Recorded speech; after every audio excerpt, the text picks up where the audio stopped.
जय हिंद साथियों। सेना भर्ती रैली और एग्जाम पर रोक के चलते युवा पहले से ही काफी परेशान थे और इनकी इस परेशानी को अब और अधिक बढ़ा दिया है अग्निपथ प्रवेश योजना ने। दरअसल अग्निपथ प्रवेश योजना को पहले टीओडी के नाम से जाना जाता था। टीओडी यानी टूर ऑफ ड्यूटी। इसके माध्यम से सेना में 3 साल के लिए युवाओं की भर्ती की जाएगी।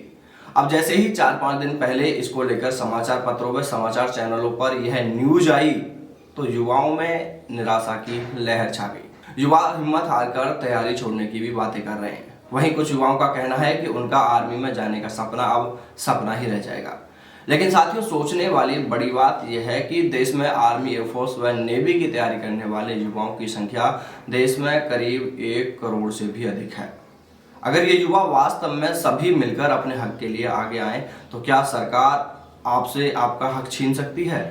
नहीं, कभी भी नहीं। लेकिन बात वही है कि आगे आए कौन? वही गिने चुने लोग, कुछ सैकड़ों युवा होंगे जो अपने हक के लिए आगे आते हैं। बाकी तो यह तमाशा देखने वाले युवा हैं कि मांग तो वो लोग कर ही रहे हैं। अगर मांगे मान भी ली गई तो उसका फायदा तो फिर हमें अपने आप ही मिल जाएगा, क्योंकि यह फायदा तो सभी के लिए होने वाला है। और फिर दूसरी सोचने वाली बात तो साथियों ये भी है कि इन भर्तियों में बदलाव व रोक के पीछे सरकार कारण क्या बता रही है? आपको पता है क्या कह रही सरकार? सरकार डिफेंस का बजट कम करना चाहती है। बजट कम करना है तो इसका मतलब है कि सेना में सैनिक कम करने होंगे। जितने सैनिक कम करने होंगे उतना ही वेतन कम देना होगा, जितने सैनिक कम होंगे उतनी ही पेंशन कम देनी होगी। लेकिन मोदी जी, आप यह भी तो सोचिए कि डिफेंस बजट कम करने की बजाय आप किसी दूसरे सेक्टरों में भी तो कुछ बदलाव कर सकते हैं। आप एमपी एमएलए की पेंशन बंद कर दो ना।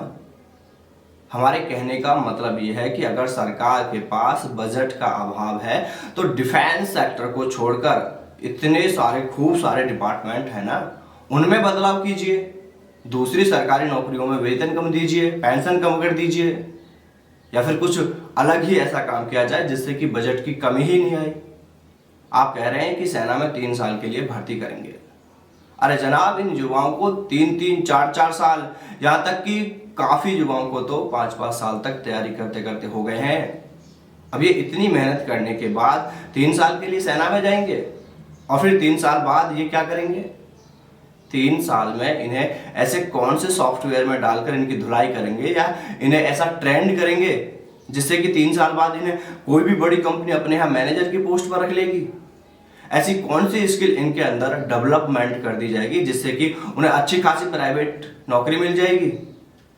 अगर इन्हें सेना की कठिन ट्रेनिंग से गुजरने के बाद 3 साल बाद फिर किसी कंपनी के बाहर या बैंक आदि सेक्टर में गार्ड की ही नौकरी करनी पड़ेगी तो यह काम तो ये अभी भी कर सकते हैं। इसके लिए इन्हें इतनी मेहनत की कहाँ जरूरत है? इतनी तैयारी की कहाँ जरूरत है? सेना की इतनी कठिन ट्रेनिंग करने की कहाँ जरूरत है? ये गार्ड की नौकरी तो अभी भी कर सकते हैं। देखिए, मैं सरकार की इस योजना का पूरी तरह विरोध करता हूँ, क्योंकि यह किसी भी तरह देश के हित में नहीं है।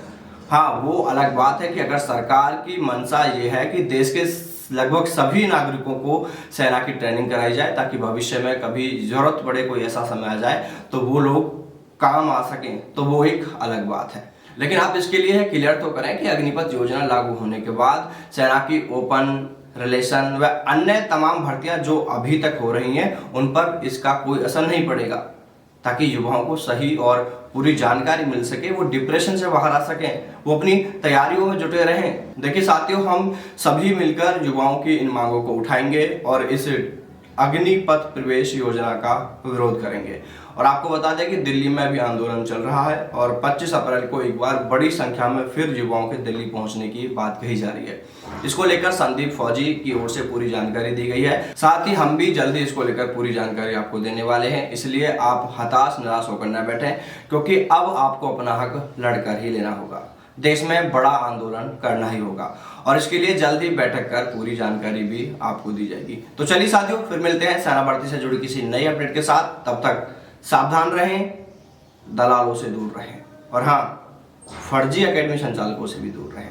अपना और अपनों का ख्याल रखें। जय हिंद, जय भारत, वंदे मातरम।